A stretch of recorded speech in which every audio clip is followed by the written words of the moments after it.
China stuns the air power world.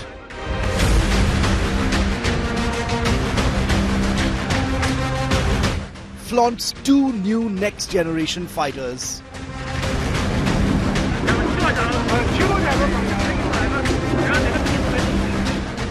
China's big combat air muscle flex.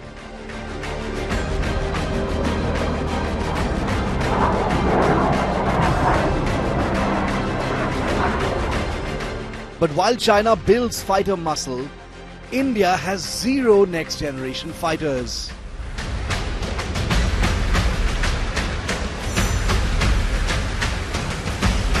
Why is India so badly lagging? The big focus on battle cry. China's aerospace industry has once again taken the global defense community by surprise, unveiling, as you just saw, not 1 but 2 new aircraft believed to be next generation or 6th generation combat fighters. Now, these clearly futuristic jets, tentatively designated the J-36 and the JXX, were subtly showcased to plane spotters, allowing just enough exposure to spark international intrigue and concern. The calculated move by China underscores that country's ambition to solidify its position as a leading innovator in military aviation that's taking on the West. Incredibly, these aren't China's first of the kind.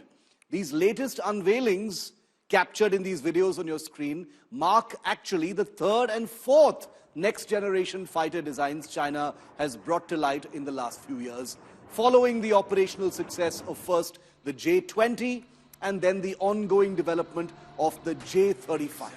The J-20, already produced in significant numbers, has become a mainstay of the Chinese Air Force, demonstrating stealth capabilities and advanced avionics, perhaps in some ways comparable to its Western counterparts. Meanwhile, the J-35 has been undergoing rigorous flight testing and will be headed into operational service as well. There have been reports about how, once operational, these aircraft will also be supplied to Pakistan. Now, the addition of the 2 new fighters that were unveiled in those social media videos yesterday, the J-36 and the JXX, which demonstrate radical new airframes and clear innovation, further cements China's relentless pursuit of technological parity with the United States, the acknowledged global leader in the domain of stealth, future-facing combat aircraft. Now, the unveiling of these Chinese aircraft sends a powerful message to both allies and competitors. For the United States, it's a clear signal that China is not only aggressively trying to close the gap, but is committed to shaping the future of air combat with a diversified and advanced fleet. The presence of multiple next-generation programs, not 1, not 2, not 3, but 4, indicates a robust and well-funded research and development pipeline, bolstered by an industrial base and complex capable of translating blueprints into operational reality at a pretty impressive rate. There's an open debate on the quality and efficacy of Chinese aircraft, of course, but there can be no debate on the determination with which China has harnessed homegrown muscle to keep things running at a clearly very fast pace. Your natural question must be, but what about India? And I will be addressing that question right here on this special episode of Battle Cry. Where do we stand when it comes to next-generation fighter aircraft? Well, the implications of China's aerospace advancements are perhaps most stark when viewed from the perspective of India. We are, after all, China's neighbor. While China races ahead with its 3rd and 4th next-generation fighter designs, India's efforts in this sphere remain, I'm afraid, frustratingly far from the finish line. The Advanced Medium Combat Aircraft, or AMCA, India's first indigenous 5th-generation stealth fighter project, is still years away from even a flying prototype. Delays in development, pathologically poor planning, bureaucratic hurdles, and an over-reliance and prioritization of imported hardware, particularly in critical systems like engines, have plagued India's fighter programs for years together. While China literally has 4 next-generation fighters in the air, it is telling that India is currently struggling to induct even the first improved variants of its 4th-generation Tejas Mark 1A fighters with procurement and production schedules consistently falling behind targets thanks to an unavoidable dependence on foreign-built engines that power these planes. India's comparative stagnation in aerospace development is compounded by its urgent need to replenish depleting squadron strength.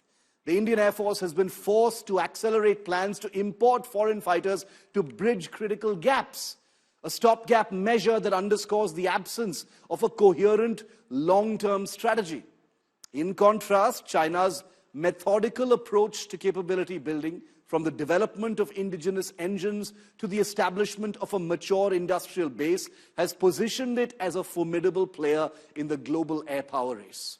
We can debate till kingdom come about how China has fewer constraints than India and that China has been an unethical stealer of technology which it willfully reverse engineers to build out its new programs. But that still doesn't mean China has nothing to show for it, because it clearly does.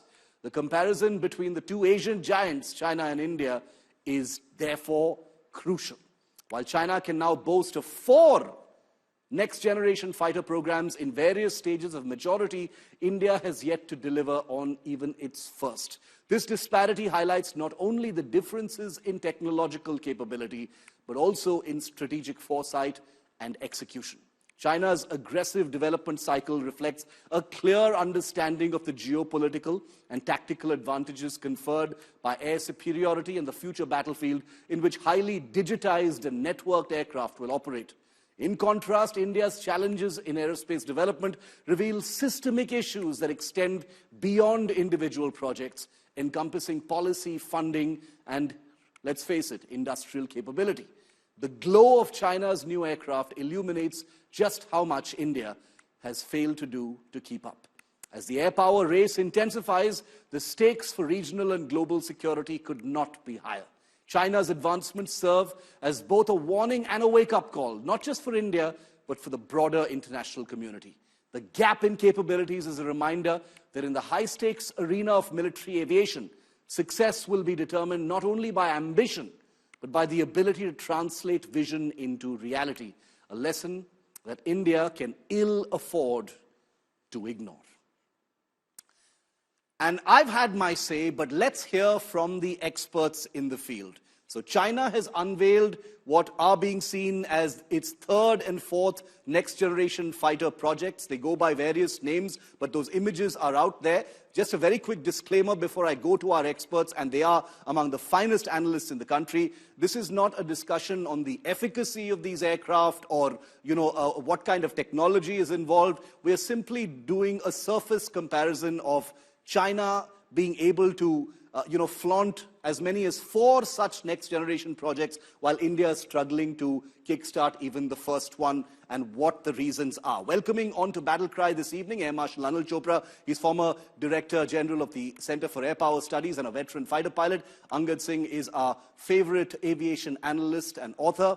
Abhijit Iyer Mitra is also a senior fellow with the IPCS and has strong views on many indigenous programs. Welcome, gentlemen. Thank you very much for being with me. Angad, I will kick it off with you first.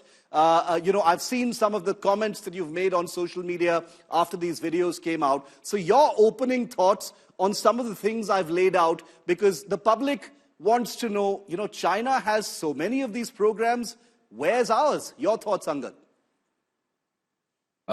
Shiv, they shouldn't surprise anyone. Their economy is 5 times our size. So for every one of ours, they could theoretically fund 5 programs. So in that sense, a lot of the wailing and gnashing of teeth is all very out of proportion. The flip side is that they are fielding, frankly, frightening capabilities now that we have no answer to. How close is our answer? How far is our answer? Can you define that gap? Because it needs to come from someone like you, Angad. My friend Abhijit is smiling, and I know exactly why. Because no one can define the gap. We have no idea where AMCA is. We have no idea how close how close it is to entering testing, how close it is from there to entering service, mass production, and so on and so forth. So no, I have no answer for that. We have no idea how close we are, or how far behind we are, more appropriately. Okay, so the fact that we cannot define that gap is disturbing in itself. Before I go to Air Marshal Chopra, Abhijit, I want to bring you in. You know, you had a word on social media where you were talking about, the efficacy of these aircraft. I don't want to go into that part, but the same question to you. Where are we vis-a-vis what China is doing in this sphere of next generation fighters? Shiv, unfortunately, we're nowhere to be seen, you see. In fact, it's the exact opposite of China. A sixth generation program, and I just wanted to correct you, this isn't the first. The American sixth generation fighter has already flown. It flew during the last Trump presidency in the last year of his term. It's just that it isn't public yet, but the announcement was made. However, we need to remember that in China, the pressure on scientists is so great. They have to keep producing a new model every 2-3 years or something like that in order to justify their jobs. In India, it's the exact opposite. You don't need to produce anything for 40 years and you'll still get your normal promotions and things like that. You know, a scientific establishment cannot be run like a seniority-based bureaucracy. That's not the way science works. At the same time, now there are pros and cons to all of this. An unaccountable scientific bureaucracy like ours will never produce. We're still struggling with the Tejas. Remember, the induction was meant to happen earlier this year.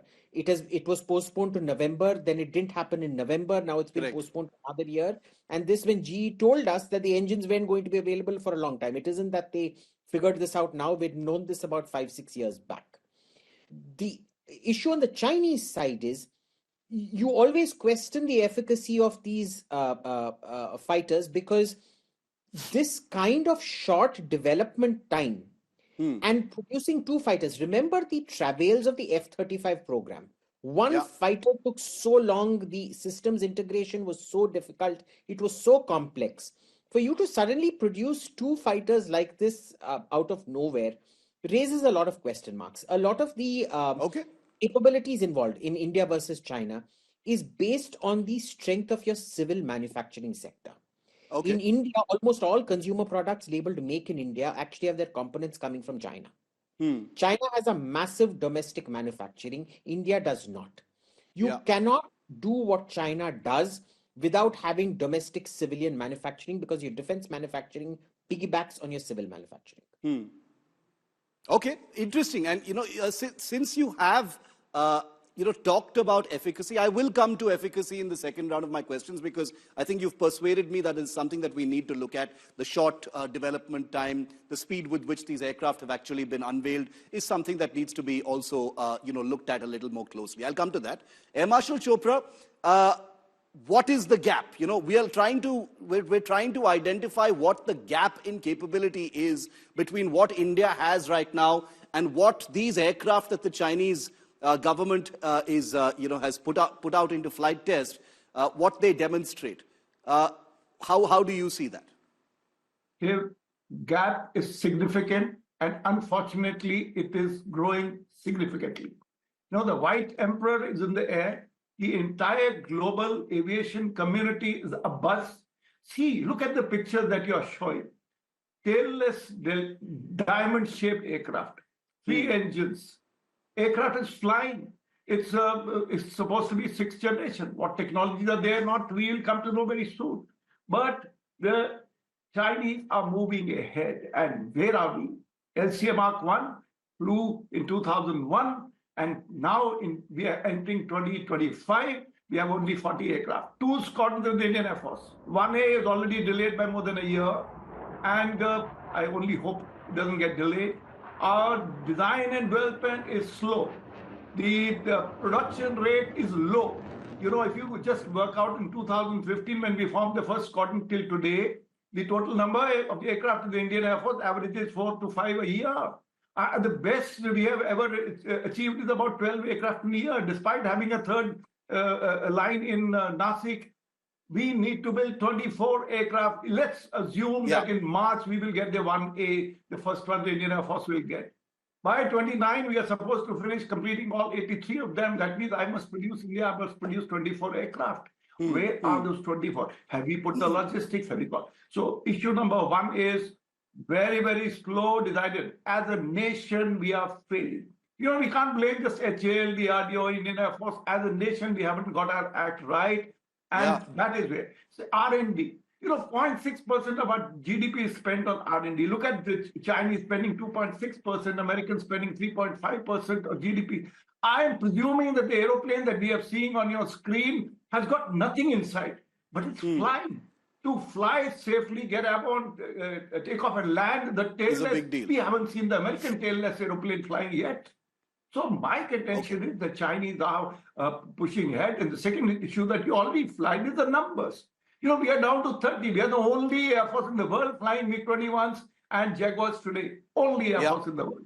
I mean, some small countries we don't need. I want to go back to Angad to try and Angad, because you're right about this stuff, and since not very much about these programs specifically is known, I'm going to ask you to speculate just a little bit in terms of capability.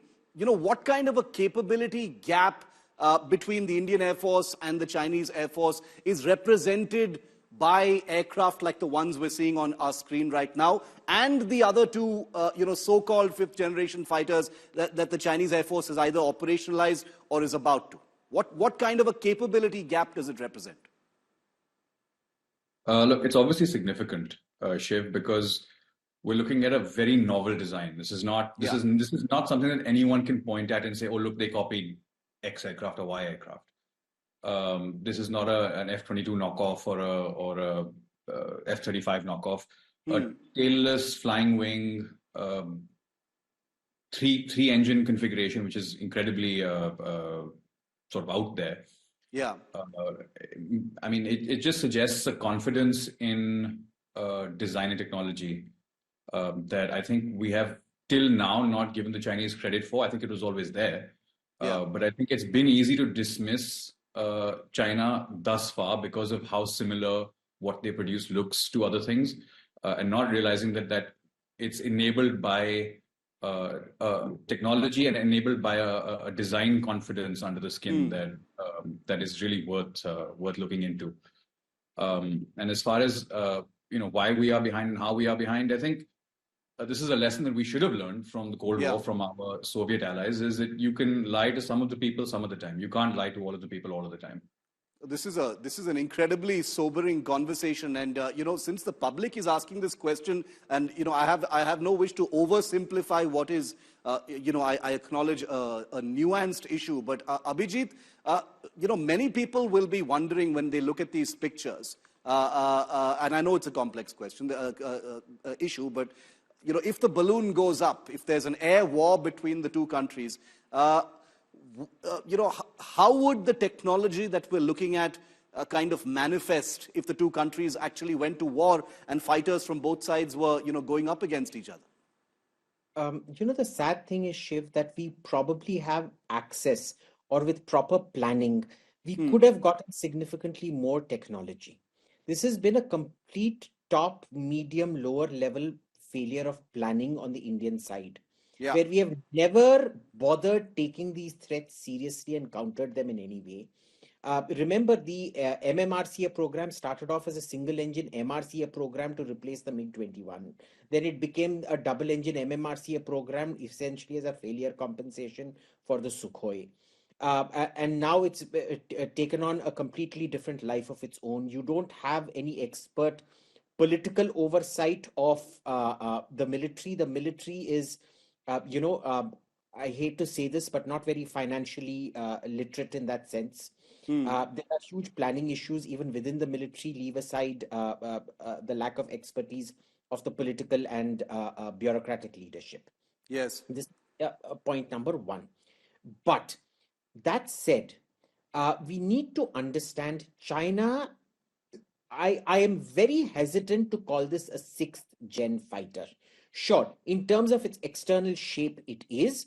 There are a whole load of technologies that go into 6th gen, which we have not seen the Chinese perfect in any other way. So, for example, directed energy weapons, we haven't seen that. A one-way radome, because for us, the pointy end of an aircraft looks aerodynamic, but for a radar, it can see right through that and it sees the flat panel of the radar surface. Same with the cockpit, frequency selective glass. It's one of the biggest emitters of radar reflection.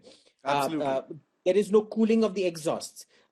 Chinese engines, to this date, have massive engine bleed issues. They shut down all their four different design bureaus and consolidated them into one.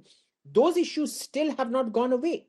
So, there are such crippling problems with the Chinese industrial complex. I would take this with a very, very big bucket of salt. Okay, that's good to hear. I mean, in some ways it's good to hear. It's not all a gloomy tale in that sense, but certainly, there will have to be some kind of a reaction. So I'll leave the last word to Air Marshal Chopra. We've, like Angad said in the beginning, we don't really have a clear idea of where the AMCA project is or when it's actually going to come online. There are some details in media reports. We've heard recently about a committee being set up to to look at planning and procurement and shortfalls in the Air Force, etc. Quite a bit of, there have been memes and jokes about that have been made on social media as well. But the question I want to ask you now, the last word, Air Marshal Chopra, is would these videos compel any kind of changes within the Air Force's plans? Because they've come out of nowhere. Most people have said that they're completely surprised by them. Would this accelerate the AMCA program? Would it course correct on certain other priority planning issues at Air Force headquarters, or would it be business as usual? Every new event like this that happens, we are all being shown the mirror. I must mention, you wanted to know the AMCA timelines, which are very, very openly clear. The timelines have been said by HAL chairman and DRDO, chairperson. They both have said it. The CCA's approval has come this year. The first flight will take place around 28, 29. I'm telling you, very, very optimistic. It will not induct in Indian Air Force before 2035, 2038. That will be, again, I'm saying it's very optimistic. So the timelines of AMCA are there. Fifth generation, it will be a sad day. Pakistan requires a fifth generation aircraft, 2-3 squadrons or whatever. Absolutely. 28, 29, which is what they're talking about. And they will. The advantage of stealth aircraft, which China already has 300 J-20s, out of which 250 are with flash. Advantage is he'll not be seen and he will drop the weapon and turn back and without being seen. So my contention is if the whole world is convinced that the fifth generation, Turkey has flown their fifth generation aircraft, time to get going. I feel that AMCA should have a task force. It should be under PMO.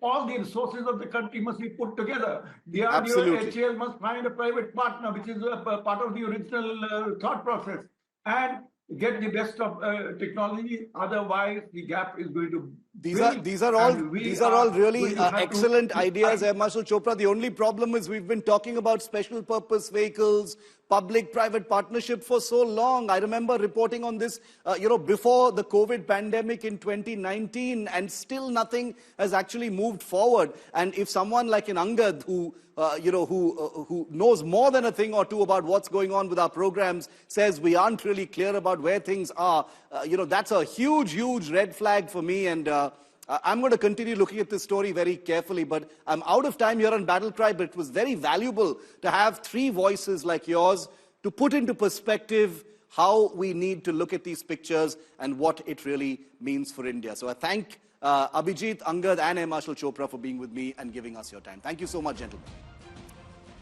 Well, that's it on this episode. Thanks so much for watching. We'll see you again next week.